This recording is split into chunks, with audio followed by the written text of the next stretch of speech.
Bueno, buenas tardes a todas y todos. Un gusto saludarlos. Por favor, me confirman si me escuchan bien y ven la pantalla correctamente. Sí, señora, buenas tardes. Bueno, muchas gracias. Bueno, entonces hoy vamos a tener una sesión muy especial dentro de estas sesiones sincrónicas adicionales que tenemos para nuestro curso. Es un CIPAS para presentar pues un problema de investigación aplicado a las teorías que ya hemos revisado en el curso, específicamente a la que estamos viendo en este momento en la fase 4. Entonces, bueno. ah, Bueno, entonces es importante como que partir de que estas sesiones sincrónicas de aplicación de la teoría pues van en coherencia con el propósito de formación del curso, que es comprender las continuidades, los puentes y las conexiones de la teoría sociológica en el escenario contemporáneo a partir de la revisión de los principales enfoques y aportes conceptuales para la aplicación de la teoría como herramienta de análisis de la realidad social. Y hago énfasis de nuevo en el propósito de formación para que ustedes vean que, digamos, a diferencia de los cursos anteriores, teoría sociológica clásica, corrientes del pensamiento sociológico, en este curso específicamente estamos apuntando más a que ustedes utilicen la teoría y la puedan aplicar para leer los problemas de investigación o los problemas del entorno local, pero también a que ustedes se animen a identificar un problema particular para el que ustedes vayan a desarrollar cada una de las fases del proceso de investigación sociológica. Bueno, entonces, precisamente, como he venido comentando, la estrategia de aprendizaje basada en problemas reales, pues se desarrolla en particular en el curso desde dos vías. Una es los artículos de investigación que lo tenemos como, o pues ya lo veníamos trabajando desde las fases anteriores, específicamente en fase 3, por ejemplo, que ustedes puedan ya identificar cuál es el objetivo o cuál es el planteamiento general.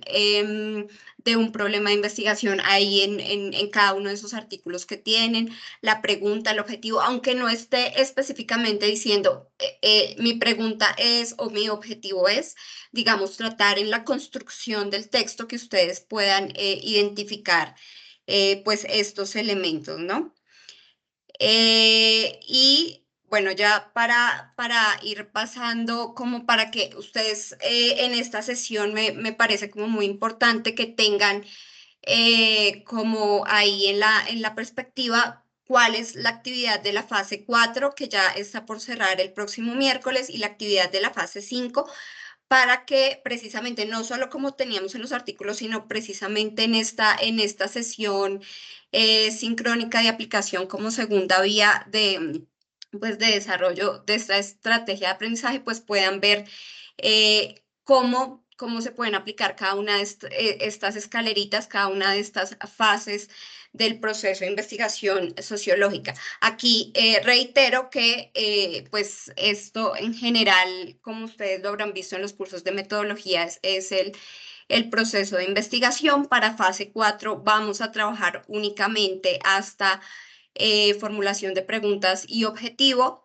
Y en fase 5 vamos a ir un poco más allá a tratar de construir un marco conceptual a la luz de la teoría que ustedes vayan a seleccionar. Entonces, eso ténganlo muy presente para que puedan también leer o interpretar pues como lo que nos va a compartir la profesora Nancy el día de hoy.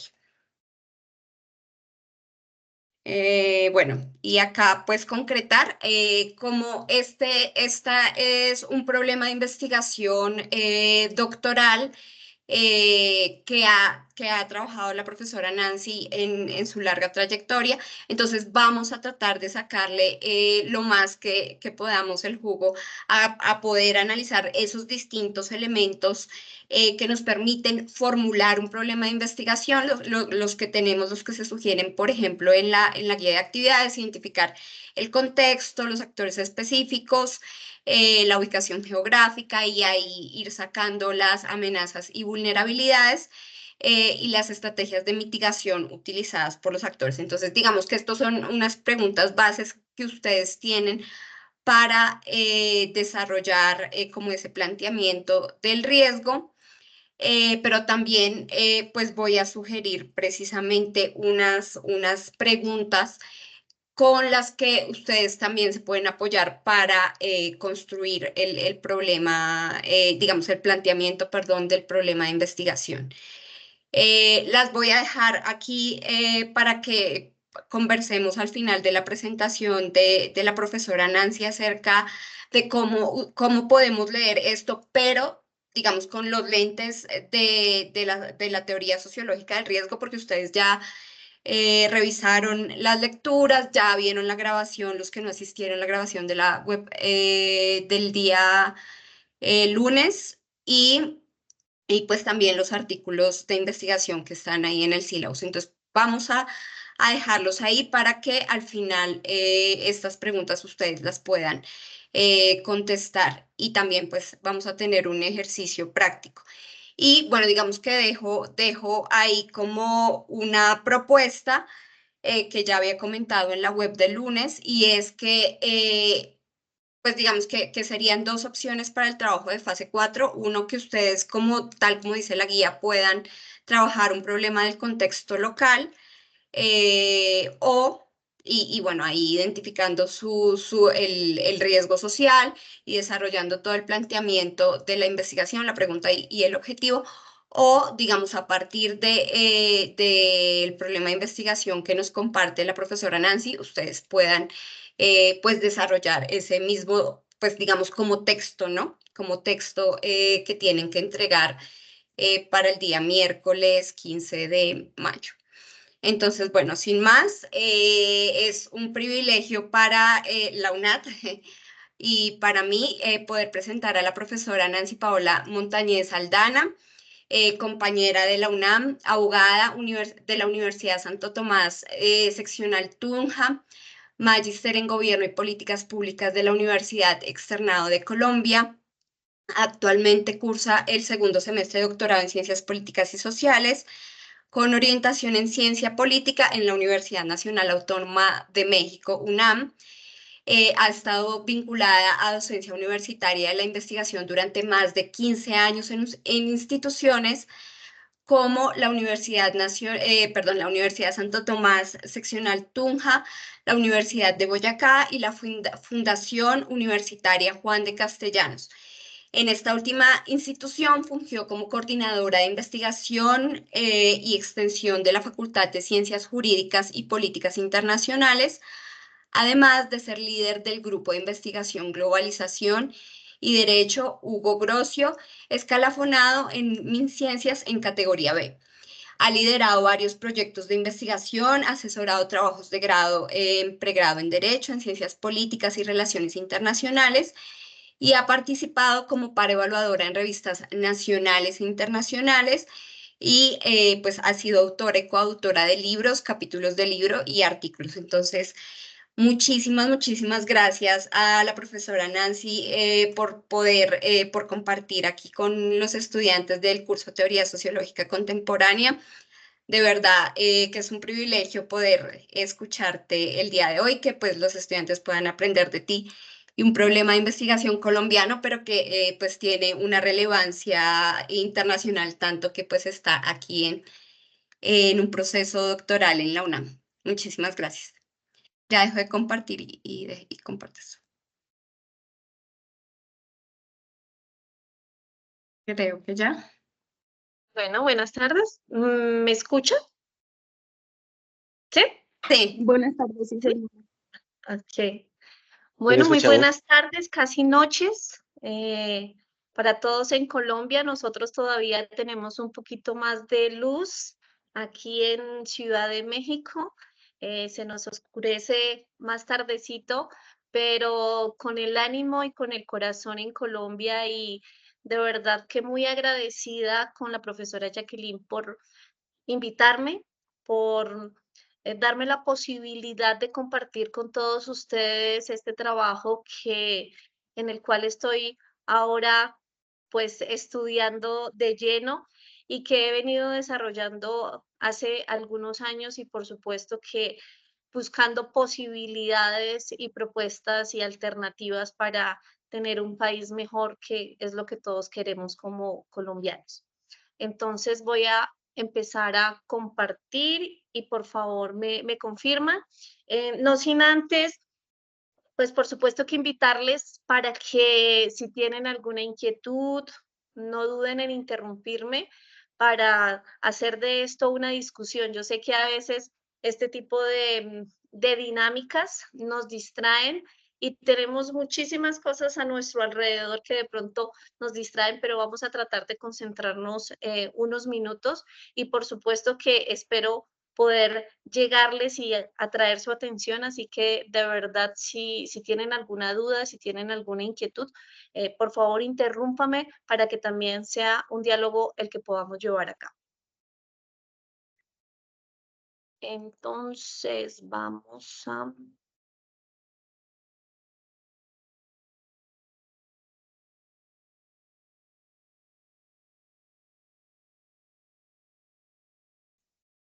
¿Me pueden confirmar? Ya se ve la pantalla, sí, señora. Sí, sí se ve. Ok, Sí, está perfecto, muchas gracias. Bueno, titulé esta presentación El conflicto por el agua en Boyacá, una reflexión desde las capacidades institucionales de los gobiernos locales, que se relaciona muchísimo con lo que es el título de mi trabajo de grado aquí para optar por el título de doctorado y que poco a poco se va fortaleciendo y vamos a ver cómo terminamos. ¿Listo? Como decía, un agradecimiento especial a la profesora Jacqueline Torres Ruiz por invitarme, por darme este espacio para poder compartir en este curso de teoría sociológica contemporánea. Vamos entonces a empezar. Espero que todos los que en este momento me estén escuchando conozcan el bello departamento de Boyacá y si no, de todas maneras, para tener un panorama de dónde queda, en el centro, ¿cierto?, de nuestro país. Y particularmente vamos a hablar sobre un contexto territorial de forma específica que vivimos en el departamento, que tenemos en el departamento, algunos elementos muy afortunados y otros también, pues, por mejorar. ¿Listo? Boyacá es un departamento que se caracteriza por tener o por contar con unos complejos ecosistémicos de páramo, subpáramo y bosque alto andino. Esto es muy enriquecedor, no solamente y muy valioso para nuestro departamento, para mi departamento, ¿sí? Para nuestro país. Y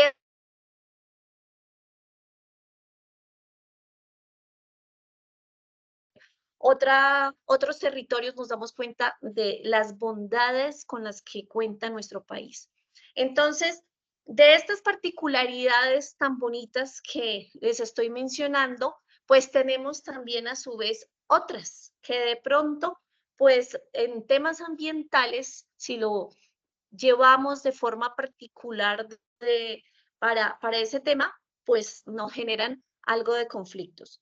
Y es precisamente que además de caracterizarnos por esa zona de páramo, subpáramo y bosque altoandino, tenemos a su vez la presencia del extractivismo. En el departamento de Boyacá contamos con minas de carbón, con esmeraldas y muchísimos otros tipos también de extractivismo en temas, por ejemplo, de materiales para construcción, de arcilla y otros elementos.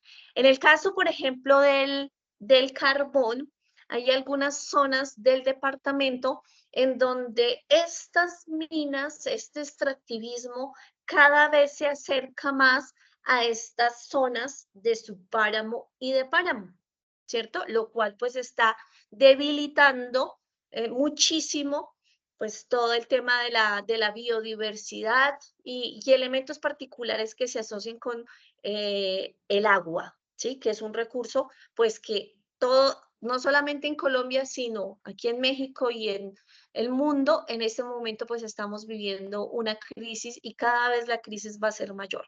Entonces, esta presencia del extractivismo resulta un elemento fundamental para poder entender precisamente los conflictos y los riesgos, hablando en esta asignatura particular, en esta clase particular sobre teoría del riesgo, pero ya lo vamos a ver, ¿cierto? Porque hay una serie de elementos que benefician desde el tema económico, pero que entramos un poco en juego y a generar una balanza frente también al tema ambiental.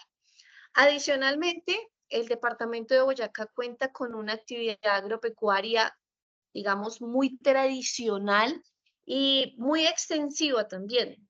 Muchísimos territorios o zonas, digamos, que se dedican a este tipo de actividad económica, como lo es el tema, pues, agropecuario. Como lo decía, estos elementos entonces han venido generando una serie de impactos negativos en el ambiente. No solamente entonces tenemos estos impactos negativos en el ambiente como la disminución, por ejemplo, en temas de producción del recurso hídrico, sino que adicionalmente también pues se ha venido cambiando las costumbres culturales. Entonces, en la medida, por ejemplo, en que un municipio se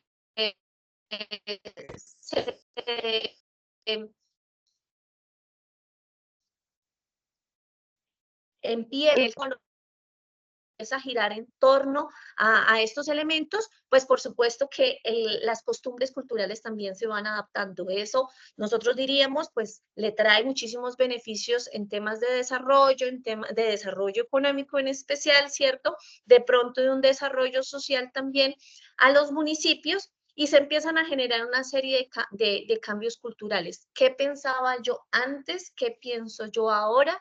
¿Cierto? Y cómo esas dinámicas también entonces van moldeando el comportamiento de las personas o de los habitantes de estos territorios en donde nosotros pues estamos ubicados y en donde se ubican de forma particular, digamos, estos elementos. Y eso está muy concatenado con la existencia también de una serie de prevalencia de incentivos económicos, ya sea de la empresa privada o del mismo Estado, para, por supuesto, que hacer una serie de inversiones que nos permitan entonces mejorar también, pues digamos, los contextos en especial en temas económicos, ¿vale? Entonces, eso ¿a qué nos lleva también? A que estas zonas de las que nosotros hablábamos o a las que me refería inicialmente, pues cada vez tienen un alto porcentaje o se convierten, digamos, o aumenta el porcentaje de ecosistemas antropizados, es decir, en donde los seres humanos estamos haciendo intervenciones sobre el territorio y de forma particular intervenciones humanas en los ecosistemas. Este es el panorama, pues, de Boyacá, pero también de muchas regiones de nuestro país, ¿sí? Y, pues, dentro de otros estudios, digamos, que ha sido desarrollado por los autores Pérez Niño y Leguizamón Arias, publicado en esta información de forma particular en el 2020. Adicionalmente, entonces, ¿qué más tenemos en el departamento de Boyacá? Que ya empieza a situarnos un poco más para poder entender lo que sería el tema de la problemática del recurso hídrico del agua. Tenemos además que Boyacá cuenta con 123 municipios, pero de esos 123, 91 tienen deficiencias en el uso y manejo de recursos hídricos. Entonces, no es solamente contar con el recurso hídrico, ¿sí? Saber que de pronto tenemos una disponibilidad del recurso, sino también poder hacer un análisis frente a la calidad del recurso y la prestación del servicio, la calidad también en la prestación del servicio, que tanto tenemos acceso al servicio, pero no solamente un acceso per se, sino un acceso con calidad. Tenemos entonces que en el departamento hay una deficiencia en la gobernanza del agua por parte de las administraciones municipales. Y eso ya vamos a ver que se relaciona mucho, en especial en las zonas rurales, con lo relacionado con la prestación del servicio y que ha generado la necesidad de crear unas juntas administradoras de acueductos rurales. Entonces, a veces en los municipios, pues efectivamente el gobierno municipal me puede garantizar la prestación del servicio en la zona urbana, pero de pronto a todas las zonas rurales no llega. Y a esas zonas rurales en donde no llega, entonces entran otra serie de actores, actores sociales y actores privados a través de unas organizaciones para poder pues brindar ese servicio o acceder al servicio. Allí entonces empezamos a ver unas deficiencias, que es lo que se plantea aquí como las deficiencias en la gobernanza del agua por parte de estas administraciones. Eso ha llevado también a que se presenten una toma de decisiones desintegrada de las dimensiones sociales, económicas e hidrológicas. Entonces, vemos cómo compartimos muchos elementos, no solamente desde el tema social, desde el tema económico que mencionábamos, sino también desde el tema hidrológico, referente, digamos, a el estudio pues, del recurso hídrico del agua. Eso también ha llevado a que en Boyacá exista una tendencia a la judicialización de la gobernanza ambiental. ¿Qué significa ello? Que ante las deficiencias de la prestación del servicio por parte de las administraciones municipales, ante las deficiencias de los gobiernos, entonces las personas hemos recurrido ahora o estamos recurriendo a los estrados judiciales con la finalidad de la garantía o con la finalidad también de la protección de muchos derechos, no solamente derechos de las personas, sino incluso hoy estamos hablando de la protección de los derechos de la naturaleza. ¿Sí? Considera la naturaleza como sujeto de derechos, que es otro tema también muy importante y muy relevante que se está dando en nuestro país, pues digamos en algunos países de América Latina y del mundo, pero también en nuestro país ya estamos utilizando este tipo de estrategias. Entonces, ¿qué queremos? Que, por ejemplo, un lago, ¿cierto? Que, por ejemplo, una laguna sea declarada como sujeto de derechos para poder brindarle una protección especial y de esa manera pues que corra o por lo menos generar una serie de acciones preventivas frente a los daños que se le puedan generar desde los seres humanos y de esa manera poder garantizar y proteger mejor los ecosistemas. Entonces, esta tendencia a la judicialización de la gobernanza ambiental ya se ha venido dando desde hace algunos años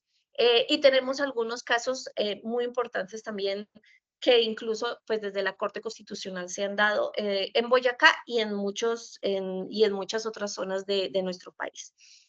Otro elemento también fundamental es la disminución en producción y distribución del recurso hídrico en cantidad y calidad. Y era algo que mencionaba hace un momento. No solamente es saber que disponemos del recurso, ¿cierto? De pronto sí disponemos. Claro, ahora tenemos menos disponibilidad, ¿sí? Y por eso, pues estamos enfrentándonos a épocas en especial, cuando nos enfrentamos en épocas de sequía, pues esa disponibilidad disminuye considerablemente, que es lo que se está viviendo en los últimos, o se ha vivido en los últimos meses en nuestro país y en otros países, ¿sí? Esa disminución en la producción o en la disponibilidad, ¿sí?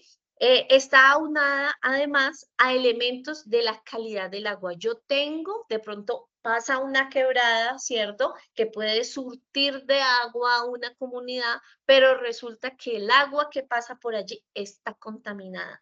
Por tanto, no es apta para el consumo humano. No puedo entonces disponer y mucho menos consumir de este recurso que aparentemente pues lo tendría a mi alcance.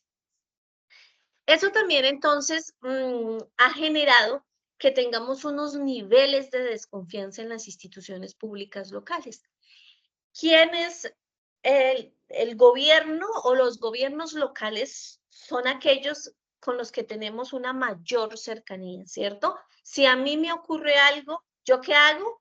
¿A dónde me voy a quejar? Pues inicialmente voy a la alcaldía. No voy a ir directamente a la presidencia de la República o a un ministerio a quejarme, sino que los gobiernos locales son esas entidades públicas de mayor cercanía con el ciudadano. Y como esos gobiernos locales tienen muchísimas tareas y adicionalmente no han tenido las herramientas para poder dar respuesta a todas las demandas ciudadanas, pues ¿qué hacemos los ciudadanos? ¿Cómo reaccionamos? Pues con desconfianza también frente a este tipo de instituciones. Ya vamos a ver estos elementos más adelante, cómo se conectan uno con otro. Y la organización de las comunidades para la prestación del servicio de acueducto en territorios rurales, que también ya lo había mencionado, ¿sí? Ante la imposibilidad, la incapacidad, la ineficiencia por parte del Estado en la prestación del servicio, pues ¿yo qué hago? No puedo decir, no, me voy a sentar a esperar a ver cuándo vienen a ponerme agua, ¿no? Yo tengo mi casa en el sector rural y no puedo sentarme a esperar. Entonces, pues me organizo con mi comunidad para que nosotros mismos podamos crear una estrategia de la prestación del servicio en el territorio. Este contexto en el orden departamental, entonces, me ha llevado a mí a poder concentrarme en dos municipios particulares del departamento que están ubicados en la provincia del Tundama y son los municipios de Duitama y Paipa. Yo creo que la mayoría de pronto, si no son de Boyacá, de Boyacá tenemos de referencia Villa de Leyva y Paipa, ¿cierto? Casi todos vamos a hacer turismo a estos dos municipios. Entonces los tenemos acá muy cercanos, incluso en Duitama que hay una sede. Vamos entonces particularmente a concentrarnos en estos dos municipios, ya vamos a ver por qué. ¿Cuál es el contexto socioeconómico de cada uno Nancy, de ellos? disculpa, se está En el cortando un caso de poquito. Duitama, No sé si tenemos soy que es solo un yo. centro. Se está cortando un poquito. No sé si ustedes escuchan bien. Profe, algunas intermitencias, pero digamos, perdón, profe, algunas intermitencias ¿Sí? leves tal vez, pero digamos, el hilo de la actividad ha sido como tan muy consecuente, entonces de pronto no sé en mi caso, no estoy como tan perdida del hilo conductor que lleva la profe, porque además digamos, una situación que también de pronto lo vivimos mucho en nuestros territorios, entonces, digamos, el hilo conductor ha sido como muy bueno. Entonces, digamos, yo en mi caso estoy así como conectadísima con la información, entonces no estoy como, digamos, como tan perdida en los momenticos chiquiticos, por eso no había intervenido, pero han sido como pequeñitos de pronto donde se ha ido la comunicación. Listo, si ustedes como que perciben como que hay intermitencias ya como más significativas, por favor avisen. Sí, sí, para que no me quede hablando sola, por favor, porque ese es el tema de estas herramientas que son muy valiosas, nos ayudan muchísimo, pero a veces también nos quedamos hablando a nuestras pantallas. Pero bueno, voy a continuar. Tenemos entonces un contexto socioeconómico de estos dos municipios. El municipio de Duitama como un centro industrial y artesanal, una ciudad comercial y de transporte, ¿sí? Para los que no conocen Duitama, un gran referente es el tema del transporte. Además que conecta, ¿no?, con varios departamentos del país. Tiene una población, pues según el censo, según el DANE, del censo del 2018, de 117.606 habitantes, con una población urbana del 91,29% y rural de 8,71%. Es el tercer municipio más poblado de Boyacá. Tiene una extensión de 266.093 kilómetros cuadrados, una distancia de referencia de 50 kilómetros de Tunja, que es la capital del departamento de Boyacá, y 193 kilómetros de Bogotá, ¿cierto? Además, es la capital de la provincia del Tundama. Entonces, como vemos, Es un municipio muy importante para el departamento, con una población también, pues digamos, importante, y ya vamos a ver qué es lo que está sucediendo también allí. En el caso de Paipa, que les decía que probablemente la mayoría de nosotros conocemos, que tenemos como más referencia, es un centro turístico de Boyacá, es un municipio minero para los que no de pronto lo sabían, que a veces asociamos únicamente como el tema turístico, pero Paipa tiene muchísimas otras cosas también. Y energético, recordemos que allí tenemos una hidroeléctrica. Tiene una población, según el censo de 2018, de 31.141 habitantes, urbana de 63,4 y rural de 36,6. Miren ya esta diferencia, como aquí Duitama tiene más del 90% de la población urbana, en cambio Paipa no. ¿Sí? Esto es súper importante para que nosotros también podamos entender, y cuando vamos a analizar un problema, decir, bueno, ¿qué tiene que ver que si yo voy a analizar un problema local en un municipio, ¿sí? ¿Por qué importará qué tantas personas viven en lo urbano y qué tantas personas viven en lo rural? ¿Sí? Pareciera que no fuera importante, pero es de gran trascendencia. Es el sexto municipio más poblado de Boyacá, tiene una extensión de 305,924 kilómetros cuadrados. Mira, una extensión más grande que Duitama, ¿cierto? Y la distancia, pues, está a 40 kilómetros de Tunja y 183 de Bogotá, además de tener el principal aeropuerto del departamento, ¿sí? De allí que existan tantas convenciones, tantos eventos académicos y turísticos en este bello municipio. Esta era entonces la parte socioeconómica de los municipios. Y ahora vamos a entrar a la parte hidrológica para después empezar a conectar los dos elementos, ¿sí? Aunados, por supuesto, que a otro tema también, que es el político, que más adelante lo vamos a ver. Este contexto hidrológico, entonces, vemos cómo Duitama tiene dos grandes fuentes, ¿sí? Que es las que surten a la población: el río Surba y el río Chiticuy. Del río Surba tiene una oferta hídrica de 60-80 litros por segundo, con una oferta hídrica neta de 340 litros por segundo. O sea, ¿qué tanto? Pues este es un promedio, porque recordemos que en épocas de sequía pues no vamos a ver el río lleno, ¿cierto? Sino apenas, digamos que un caudal muy pequeño, pero digamos es un promedio que hacen los ingenieros a lo largo del año.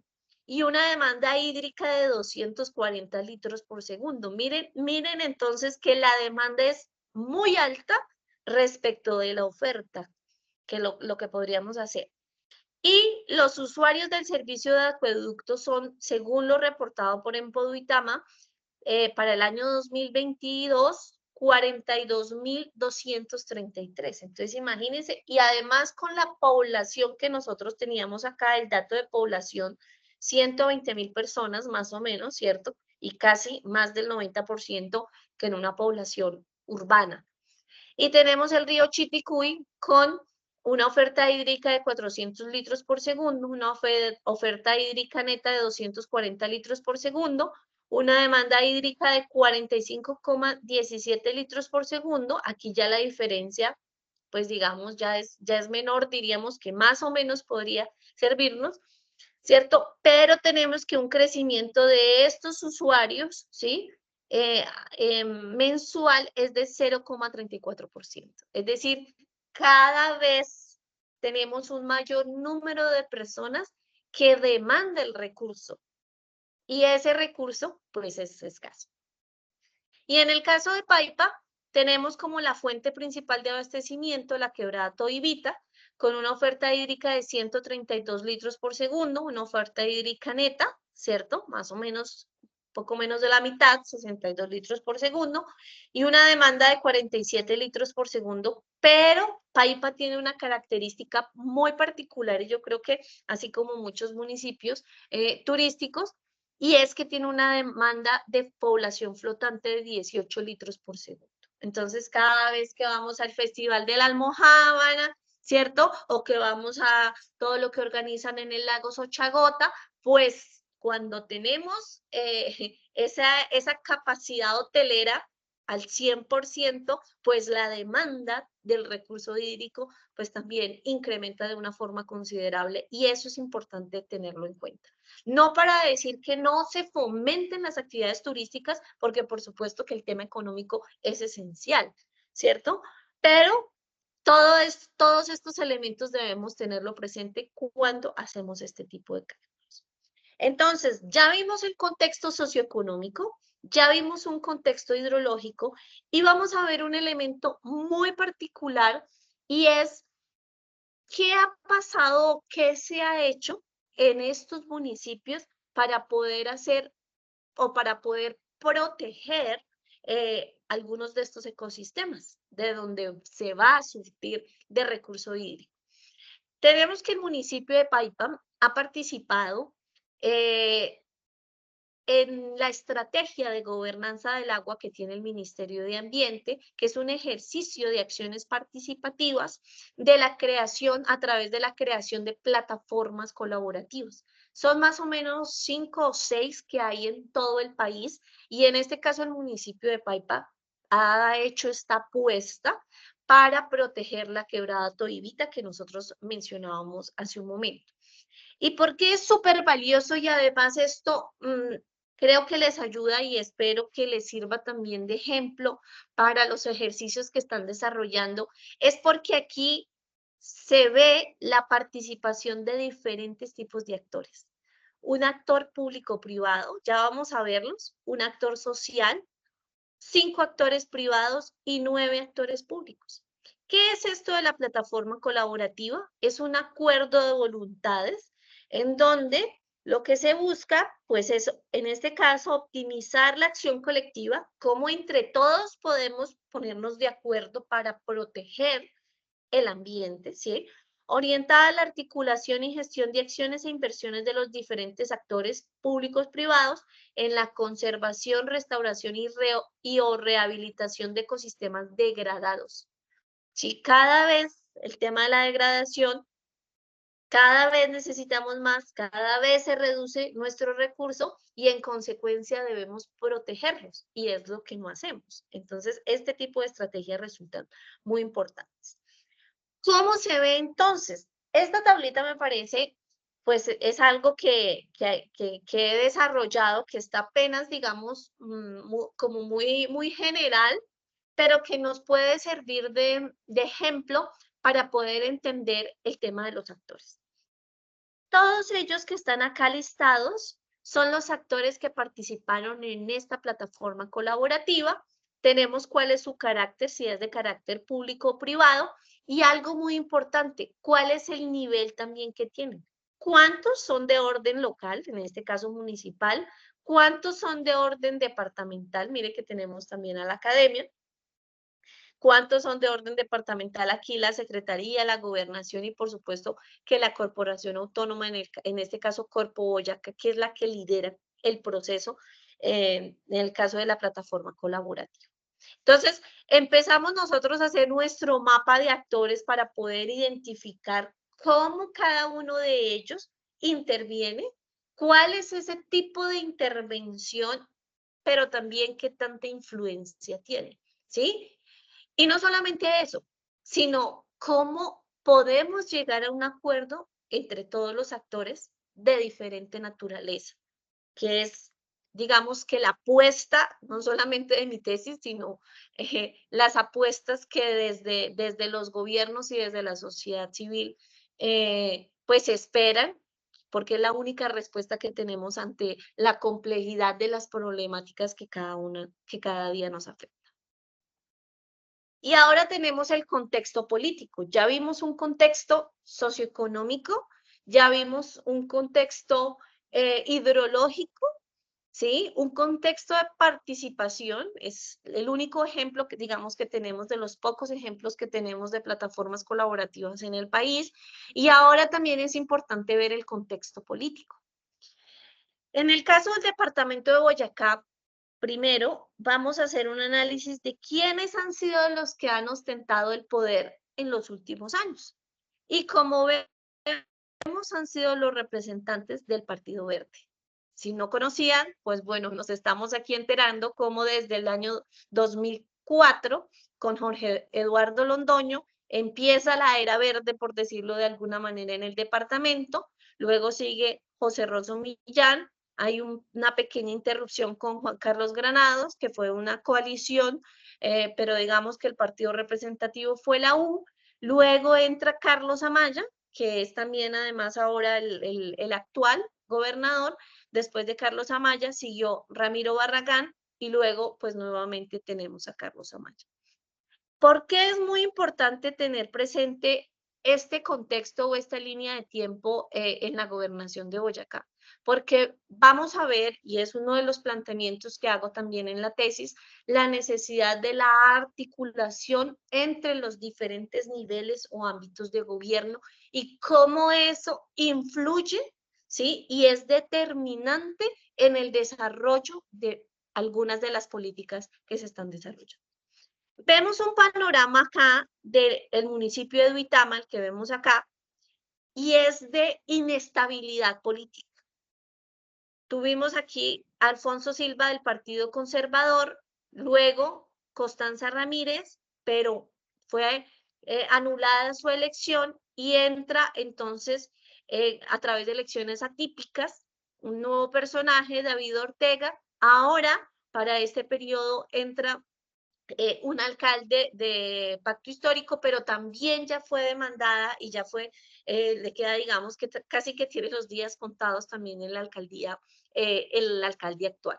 Entonces, como vemos, hay una inestabilidad política, ¿cierto?, muy alta, que no permite que realicen algo, que desarrollen o hagan acciones, puedan ejecutar las acciones del plan de desarrollo, sino que nos quedamos es en la pelea, ¿sí?, del tema político y que además ellos no se articulan con la gobernación. Entonces tampoco tienen apoyo de parte del gobierno departamental, ¿sí? Lo cual pues eso agrava la situación. En cambio tenemos en el caso de Paipa, dos alcaldes, estos son únicamente, digamos, de los periodos que yo tengo de estudio, pues el de ahora sí no lo es, pero sí dos alcaldes que pertenecen a la misma línea política, mire, del departamento. Eso que ha permitido que se puedan dar acciones como estas, como la plataforma colaborativa, en donde efectivamente el gobierno departamental, como lo vemos allí, participó, ¿sí?, y apoyó el proceso y se puedan entonces hacer apuestas también de protección de los ecosistemas. Entonces, vemos cómo el tema socioeconómico, el tema hidrológico, sí, están anclados, pero el tema político es trascendental, ¿sí? Y pues más adelante vamos a poder entenderlo un poco mejor. Esa entonces es la contextualización desde diferentes ópticas de nuestro problema para poder entender.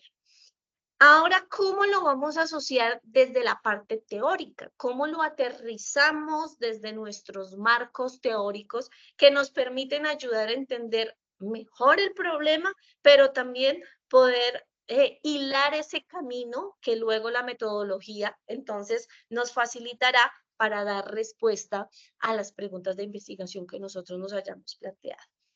Como conceptos centrales de la investigación, entonces se ha definido el concepto de gobernanza anclada a gobiernos locales, ya lo vamos a ver, el concepto de capacidades institucionales y la apuesta grande es el concepto de gobernanza colaborativa. Todos estos articulados desde un estudio de gobiernos locales, dos casos de forma particular, y todo ello a su vez, ¿sí?, aterrizado en un problema. ¿Y cuál es ese problema? El conflicto por el agua. ¿Qué son las capacidades institucionales? Necesitamos desde lo teórico entonces poder entender qué significa cada uno de estos elementos para después ahí sí conectar, ¿sí? Y poder explicar entonces mejor nuestro problema. Las capacidades institucionales, hay muchos autores que han hablado de ellos, pues han dado una definición de capacidades institucionales. En mi trabajo yo tomo el del doctor Uvalle, que las define como el medio que permite a los gobiernos cumplir con los objetivos y metas de las políticas públicas, considerando recursos, tiempos, información, tecnologías, personal, ¿sí? Agendas y organismos que se involucran en su diseño e implementación. Es decir, los gobiernos necesitan de todo ello para poder actuar, ¿sí? No voy a defender y no voy a criticar, o vamos a hacer las dos, ¿sí? A los gobiernos, pero a veces no es solamente decir es que no hacen nada, es porque a veces también no cuentan con las herramientas y con las capacidades para poder hacerlo, ¿cierto? Por eso necesitamos estudiarlos, qué es lo que pasa. Tenemos un componente administrativo que es básicamente lo que siempre nosotros asociamos, toda la parte técnico-burocrática que se refiere a muchos de estos elementos, pero también cuando analizamos las capacidades institucionales necesitamos tener un componente político. Analizar la voluntad política. A veces el gobierno o los gobiernos cuentan con recursos, pero sencillamente no quieren ayudar, ¿sí? No quieren ayudar a que se ejecute una política. ¿Y por qué? Porque de pronto no es de mi misma línea política, ¿cierto? Que era lo que veíamos también en la problemática. Tenemos unos elementos asociados al tema de capacidades como es la rendición de cuentas, que eso también es súper importante. La necesidad de creación de redes entre actores público-privados sociales. Mire que ya vimos un ejercicio. Entonces, ejercicios sí hay, que se pueden hacer, sí. Vamos después a evaluar si funcionan o no funcionan, pero por lo menos estamos haciendo, ¿cierto? O creando este tipo de estrategias. Y por supuesto que el tema del fortalecimiento de la organización. Y adicionalmente el tema de las capacidades institucionales lo podemos estudiar desde diferentes niveles. A nivel micro, desde el individuo. Yo como individuo, ¿qué tanto aporto? ¿Sí? Yo como funcionario, o yo como empresario, o yo como ciudadano también, ¿qué tanto aporto? Nivel meso, desde la misma organización, entonces, ¿cómo está distribuida? ¿Cómo podemos fortalecer, digamos, esos elementos? Y desde el nivel macro, los entornos y las redes. Tenemos una serie de influencias, ¿cierto?, del entorno, influencias externas, nacionales e incluso internacionales, que a veces limitan, como también a veces ayudan a que efectivamente pues se dé. Y tenemos frente a las capacidades institucionales esos elementos de fortalecimiento o debilidad, ¿cierto? Se pueden dar las dos. Respecto al fortalecimiento, en recursos financieros, siempre vamos a necesitar más recursos financieros, pero también más recursos físicos, humanos, una toma de decisiones de la triada público-privada-sociedad. Entonces, no solamente que el gobierno tome la decisión desconociendo las realidades, sino que invite a otro tipo de actores que al final, por ejemplo, la sociedad o los ciudadanos vamos a ser los afectados de las decisiones del gobierno. Entonces, venga, pregúnteme y yo también puedo aportar. Y la credibilidad de políticas. Ese también es un elemento de fortalecimiento de las capacidades. Si yo confío en el gobierno, si yo confío en esa política pública, pues posiblemente el proceso de implementación va a ser más fácil. Y frente a las debilidades, la principal es la voluntad política. Cuando no tenemos a veces esa misma línea, pues se frenan los procesos. Tenemos además un déficit macroinstitucional y un déficit microinstitucional, pues digamos que son algunos elementos planteados por varios autores. En ese sentido, dentro del análisis teórico y que me está llevando también al planteamiento metodológico del trabajo, pues parto mucho del trabajo de Angélica Rosas Huertas y de las dimensiones para poder hacer un análisis de la capacidad institucional, de forma particular en el gobierno local, que lo vemos en el centro, cómo influyen otros niveles de gobierno, ¿sí? Necesariamente. Cómo tenemos además otros poderes del Estado, porque no es solamente la administración pública, es decir, la parte ejecutiva, ¿cierto? el nivel ejecutivo, sino también otros poderes del Estado, pero también otros contextos. El contexto sociohistórico, que es el que ustedes desde la sociología estudian muchísimo, y el contexto internacional. Por ejemplo, toda la apuesta de los objetivos de desarrollo sostenible. Y cómo también desde Naciones Unidas, desde muchas entidades del orden internacional, van también influyendo y van imponiendo también temas en las agendas. Eso también es muy importante, porque para mí es importante un problema, pero a veces también vienen los problemas impuestos desde lo internacional. Y el tema de la gobernanza colaborativa, tenemos entonces que se considera como un nuevo patrón de gobernar, como una solución innovadora a problemas complejos. Entonces ya los problemas no son como tan fáciles, sino vemos cómo definitivamente hay muchísimas cosas que influyen, ¿cierto? Que determinan, que convergen en estas problemáticas y que los hacen más difíciles, que los hacen más complejos y que por eso las respuestas también, pues, resultan siendo más difíciles de encontrar. La gobernanza colaborativa, ¿cierto? Tiene varios elementos, pero básicamente podemos concentrarnos en tres.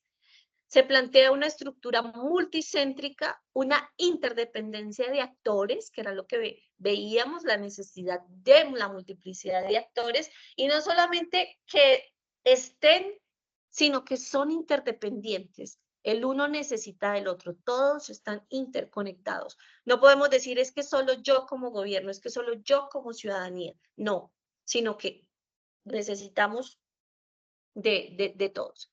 Y la existencia de interacciones con un grado aceptable de estabilidad. Eso es muy importante. Estamos interactuando, pero además necesitamos aceptar ciertas cosas, ¿sí? Si no, pues no podemos llegar a un acuerdo. En la estructura multicéntrica, pues la pluralidad de actores en la toma de decisiones y en la implementación de políticas públicas. En la interdependencia de actores, los mecanismos que mantienen las interacciones público-privadas sociales y además que existan o que se puedan trazar unos objetivos comunes. Y en las interacciones, pues unas reglas acordadas por los miembros de la red para mantener esas interacciones similares sobre una base de confianza mutua, para finalmente poder encontrar unas respuestas colaborativas. Hay algo muy importante dentro de la teoría de la gobernanza, uno de los autores más representativos es Koyman. Él habla de la interacción entre los actores y que esa interacción se dan tres elementos: la diversidad, la complejidad y la dinámica, todos en el centro, ¿sí? Entonces, para que lo tengamos muy presente. Y tenemos la gobernanza en los gobiernos locales. Entonces ya vemos las capacidades institucionales, ya vemos el tema de gobernanza colaborativa y ahora vemos todo este tema de gobernanza, cómo se aterrizan los gobiernos locales. Y vemos entonces que cada día las realidades de los gobiernos locales pues son más difíciles, ¿cierto? Como que todas las problemáticas ahora casi que se pretende que el gobierno local sea el que las resuelve, ¿sí? Y además, en especial las ciudades a mayor crecimiento, pues empiezan a tener también una serie de problemáticas más grandes, más desigualdad, más pobreza, más desempleo, ¿cierto?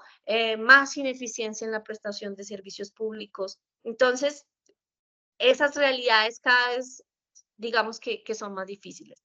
Y tenemos el comportamiento del gobierno mediante las políticas públicas. Entonces, ¿cómo actúa el gobierno? A través de políticas.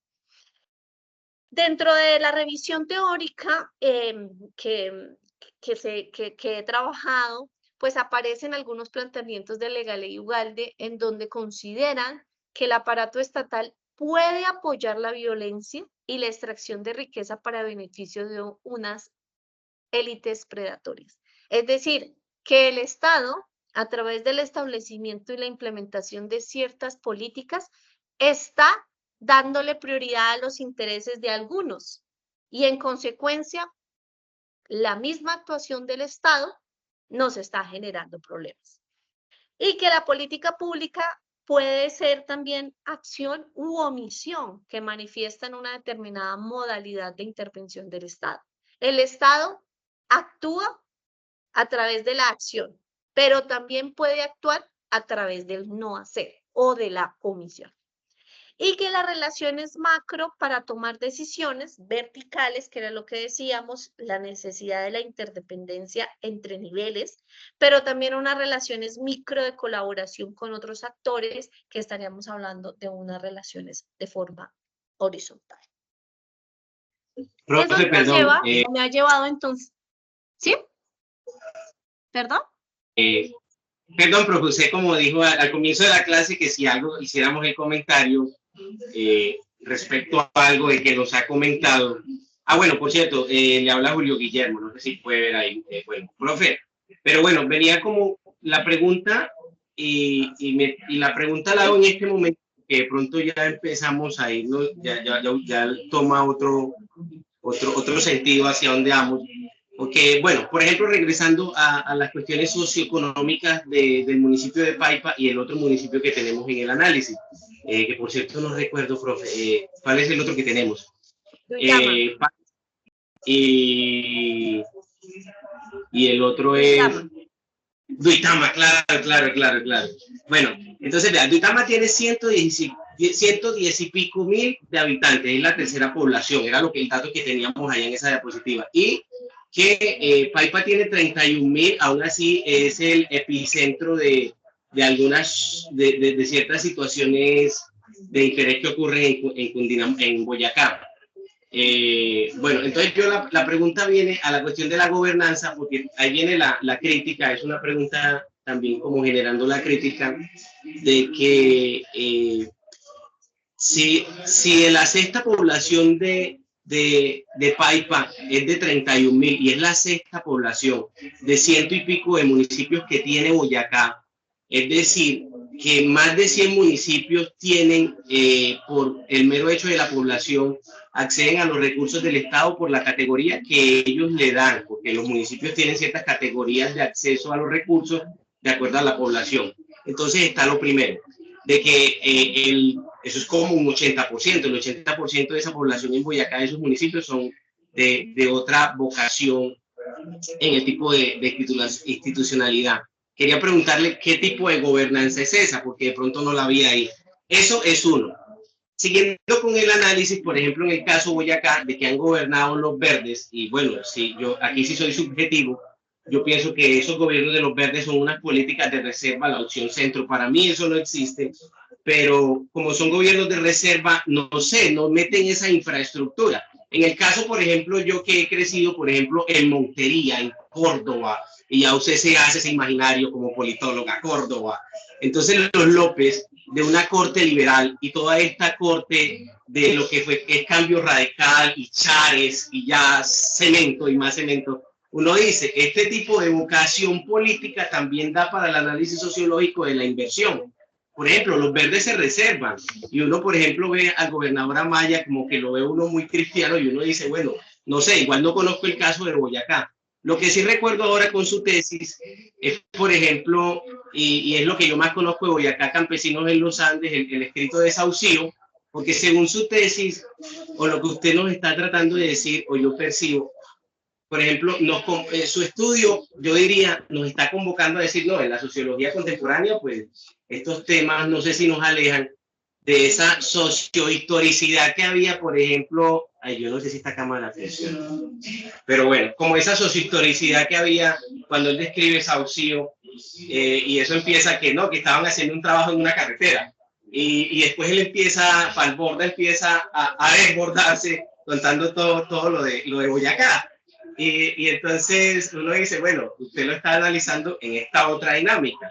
Entonces ahí sería el segundo punto. De pronto estos análisis sociológicos, aunque siento que su análisis es más político, nos convocan a estos problemas dinámicos y alejarnos de esas cuestiones sociohistóricas que hay detrás.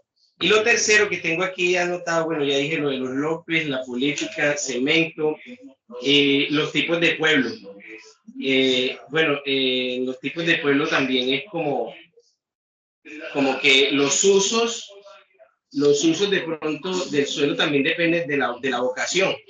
Yo vivo en un municipio bastante árido la mayor parte del tiempo. Se llama Arboletes porque tenía muchos árboles cuando lo fundaron, pero hoy pues no, es una antítesis de su nombre. Entonces, sí, la sequía pues también nos afecta como municipio de la costa de Antioquia. Pero bueno, también es como los usos, incluso también esto da para hablar de la política establecida y del establecimiento, aquí diría yo, lo que es el Estado, porque, por ejemplo, hay una cosa que se llama como el decreto 2811 del 77 del Ministerio de Agricultura, donde establecen lo de las rondas hídricas, y que eso que ahora se le presta atención porque el Ministerio de Medio Ambiente existe desde el 94, desde que crean las CAR y todas esas cosas. También ahí viene como que el mismo Estado y la institucionalización ha creado como ese concepto en el ciudadano en particular, y estoy hablando del ciudadano en general, del ciudadano, el que va a pie en burro y en Mercedes Benz. Entonces, pues, bueno, allí en qué iba, pero trataba de decir era que es algo que al final el mismo Estado no se ha dado a conocer. O sea, entonces el campesino no hace el uso bien de la reserva hídrica y no conserva los mínimos 30 metros que hay en el río. Perdón, me había perdido. Qué pena, profe. Pero bueno, eso es como enlazar. O sea, por ejemplo, hay una cosa que se llama las rondas hídricas. La gente, el campesino nunca se dijo cuando hicieron esos planes, por ejemplo, de desarrollo sostenible, que bueno, también tienen una cantidad de cosas porque la gente ahora se muere con el glifosato. Nunca le dijeron, no, es que usted tiene que dejar 30 metros, y entonces, pero no, el campesino, pues, pero es una cuestión idiosincrática de cultura y finalmente de sociología y los simbolismos que hay. El man, pues, mete ahí el ganado y no sabe que si tala, pues eso se va a secar y bueno, pues perdóneme, profe, porque de ahí como un análisis, pero todo empezó por la vocación del municipio. Por ejemplo, Paipa tiene 31.000 habitantes y es la sexta población. O sea que más de 100 y pico de municipios en Boyacá son menores de 30.000 habitantes. Ya uno empieza a decir, bueno, ya uno entiende también otras cosas. Claro que Boyacá es una cosa impresionante. Eso coge desde Antioquia y llega a Venezuela. Bueno, profe, bueno, gracias. Ahí le compartí, pero quería entender qué tipo de gobernanza es también la que acude a esos municipios ya muy pequeñitos. Gracias. Muchas gracias, Julio. Y no, qué reflexión tan bonita. Bueno, varias cosas para responderte y luego volvemos a la presentación que realmente ya me queda muy poquito. Y esto, el tema de las categorías y el ejercicio más del planteamiento del problema ya de forma directa con la pregunta. Bueno, para ir como abordando algunos de los elementos que nos plantea Julio. Mira, efectivamente Boyacá, como muchos departamentos en el país, cuenta con un alto porcentaje de municipios que son de sexta categoría, ¿sí? Entonces, vemos que, por ejemplo, desde un análisis político y jurídico e incluso económico, ¿sí? Se ha planteado de la viabilidad de los municipios en materia financiera y en materia fiscal, ¿sí? Son municipios que no tienen los recursos suficientes para, ¿sí?, cumplir con todas las funciones y con las demandas. Entonces, si lo llevamos, por ejemplo, desde la órbita legal, ¿sí?, pues un poco, discúlpeme un poco por mi formación también, se ha planteado mucho ese problema de qué hacer con estos municipios. Pero si lo vemos también desde la parte política, pues allí es donde empiezan a presentarse o a evidenciarse más las debilidades, ¿sí? Muchas de las debilidades de este tipo de gobiernos, en donde tienen una alta dependencia de recursos. Entonces, ¿qué es lo que esperan? ¿Sí? ¿Con qué recursos van a trabajar? Recursos propios, en realidad muy poquitos, el tema del predial, pero no es que existan, digamos, que muchos recursos con los que cuentan. Entonces, ¿a qué les toca recurrir? A esperar al tema de las transferencias, ¿cierto? En especial de la nación, ¿sí? Y algunos recursos provenientes entonces también del departamento. Entonces, cuando un alcalde de un municipio de estos muy pequeño quisiera desarrollar un proyecto, ¿sí? De pronto un poco más grande, pensarse en algo muy grande, pues así que lo pueda hacer solito, como que no, un alcalde o una alcaldesa como que lo pueda hacer solito, como que pues le queda muy difícil. Y entonces, todo ese tipo de elementos es donde precisamente es lo que vamos a analizar o es lo que se analiza desde el tema de la gobernanza.